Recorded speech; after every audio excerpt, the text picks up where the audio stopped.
بسم اللہ الرحمن الرحیم۔ بودلہ بہار ان کی پیدائش سن 1238 اور وفات سن 1298۔ آپ کا اصل نام مخدوم سکندر تھا۔ آپ سیون شریف کے بڑے درویش اور لال شہباز قلندر کے خاص خدمتگار تھے۔ آپ کا تعلق ملتان سے تھا۔ مخدوم سکندر بودلہ بہار بچپن میں صوفی اولیاء کی قربت نصیب ہوئی۔ جوانی میں سیون شریف آئے، پہلے درس اور تدریس سے وابستہ رہے، مگر بعد میں صوفیانہ رموز کے اثر میں تارک الدنیا بن کر روحانی راہبر کی تلاش میں گم رہنے لگے۔ آپ اس صوفیانہ رنگ میں ننگے گھومتے پھرتے تھے۔ پھر آپ کو لال شہباز قلندر کی قربت نصیب ہوئی اور آپ قلندر شہباز کے حد العزیز طلباء میں سے تھے۔ آپ نے شادی نہیں کی، عمر بھر کنوارے رہے۔ روایات کے مطابق ایک ہندو قصاب نے انہیں قتل کیا تھا۔ بودلہ بہار کا مزار سیون شریف کے قلعہ کے قریب اور قلندر شہباز کے مزار کے شمال میں واقع ہے۔ سیون شریف میں بودلہ بہار کے نام سے کافی اتارا بھی ہے۔ آپ ہمیشہ سرخ کپڑے پہنا کرتے تھے، جس وجہ سے ان کی درگاہ کے متولی اور فقراء بھی سرخ کپڑے پہنتے ہیں۔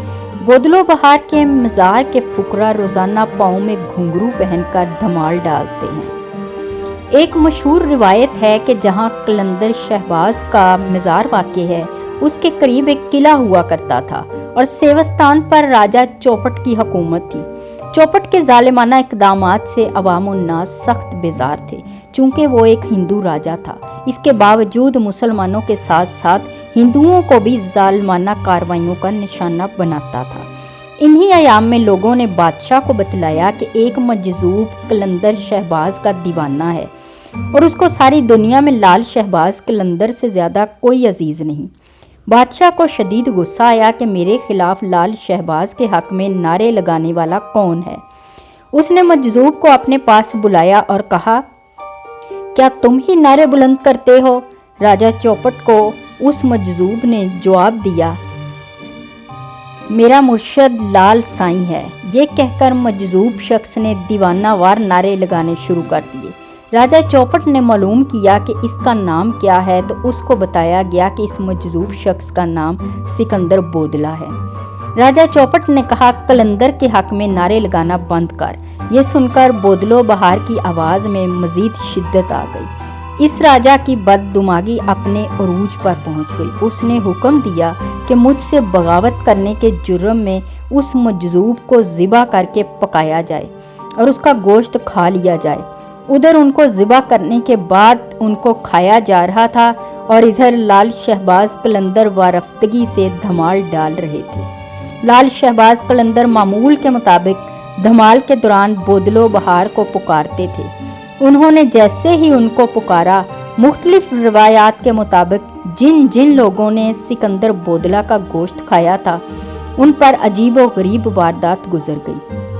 جو بوٹیاں وہ کھا چکے تھے، ان کے منہوں اور معدوں سے نکل کر لال شہباز قلندر کے پاس جمع ہونا شروع ہو گئی۔ جب بودلہ کے تمام اعضاء جمع ہو گئے تو ان اعضاء نے ایک جسم کی شکل اختیار کر لی اور دھمال کر کے دوبارہ جسم ٹکڑے ٹکڑے ہو گیا۔ پھر یہ منظر دیکھ کر راجہ چوپٹ گھبرا گیا۔ لال شہباز قلندر نے راجہ سے کہا، تو نے میرے مرید کو شہید کر دیا، تو نے ایسا کیوں کیا؟ راجہ نے گھبراتے ہوئے جھوٹ بولا کہ اس مجذوب کو اس لیے قتل کروایا کیونکہ میرے قلعے کی ایک دیوار میں کھڑکی ہے جہاں اکثر میری بیٹی بیٹھا کرتی اور بالوں کو سنوارتی ہے۔ اس کے بالکل سامنے یہ مجذوب رہتا تھا اور وہ میری بیٹی کا عاشق ہو گیا۔ مجھے علم ہوا تو میں نے رسوائی سے بچنے کے لیے اس کا قتل کروا دیا۔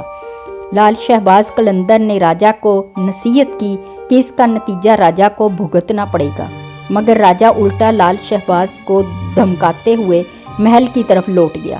پھر لال شہباز قلندر اپنے مرید کی یاد میں بے تحاشا روئے اور راجہ چوپٹ کو بد دعا دی اور راجہ کے قلعے سمیت اس کی پوری بستی الٹ گئی، جس کو آج الٹی بستی کہا جاتا ہے۔ معلوم ہوتا ہے کہ اس بستی کو جیسے کسی نے پورے کا پورا الٹ دیا ہو۔